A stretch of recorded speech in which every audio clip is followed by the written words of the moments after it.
सोचे बिना कीर्तन के ही 7 दिन निकाल दें, और कीर्तन तो हो ही रहा है।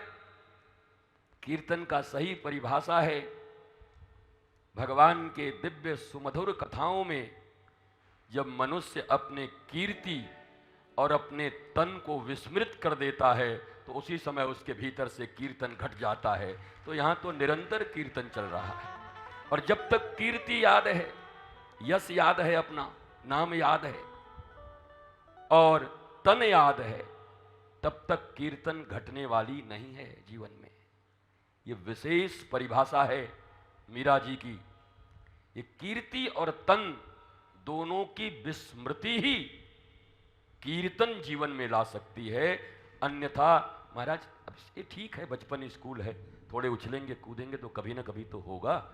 बचपन स्कूल में है, फिर धीरे से आगे आगे बढ़ेंगे, पर इसको पूरा मत मान लेना कि यही कीर्तन हो गया।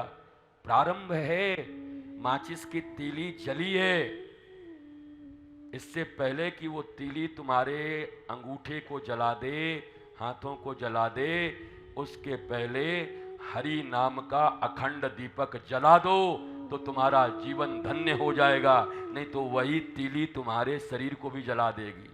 ये तीली जलाने से काम नहीं चलेंगे। तीली का काम उतना ही है, मैच बॉक्स से निकालो, टन मारा, अखंड दीपक। अब मौज लो, स्नेह डालते रहो, घी डालते रहो, और अखंड दीपक जीवन में जलता रहे, ये करना है। तो कीर्तन ऐसे ही हो सकता है, लेकिन इसकी मस्ती अलग है।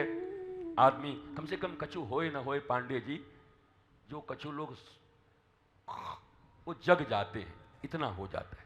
बेचारे बहुत ही जीवन भर सोए नहीं घर में, इतनी तक, हाँ, घर में इतना झगड़ा, इतना लड़ाई, पत्नी सोए न दे वाको, तो यहीं आके आराम से सोए रहो। यहाँ भी कीर्तन बाबा करवा दे रहे हैं। बोल रहा है तू नहीं सोए दोगे, कहाँ जाऊं मैं। तो कीर्तन करना चाहिए कथा के बीच बीच में। सोने वाले लोग जग जाएं तो फल दुगना हो जाता है भागवत सुनने का। अगर कोई बगल में हो तो धीरे से ऐसे कर दी, लड़ाई फड़ाई होगा, देखो जाए महाराज, इतना भागवत में चलता है। करते करते बोलना ऐसे, राधे राधे गोविंद गोविंद राधे।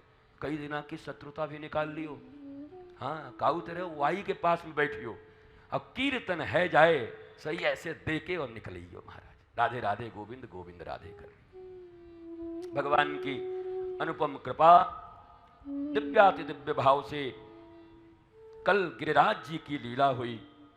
भगवान गिरिराज को धारण किया है प्रभु ने। इंद्र ने थोड़ा खटराग कर दिया कि देवराज से गिरिराज कब से हो गए, हमारी पूजा क्यों बंद हो गई। तो देवता भी जब अपने जीवन में नारायण की विस्मृति ले आते, या जीवन में अहम भाव का प्रयोग होता है, तो हमारा शास्त्र कितना निर्मल है कि देवताओं की दुर्गति भी दिखाता है।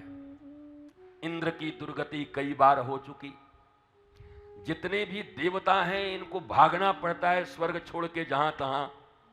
अगर हमारा शास्त्र ईमानदार नहीं होता तो लिखता देवता सदा विजयी, देवता का कोई बाल बांका नहीं कर सकता।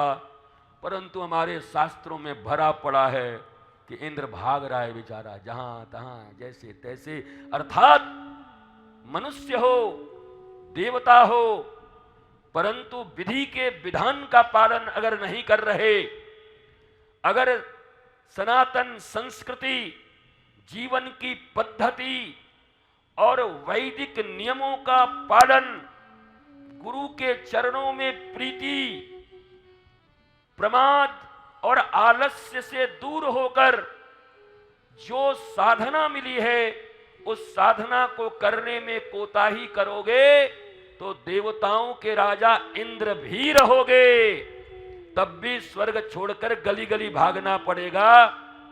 तो हम किस खेत की मूली हैं, गाजर हैं। तुम्हारा क्या होगा कालिया जब इंद्र का ये हालत है।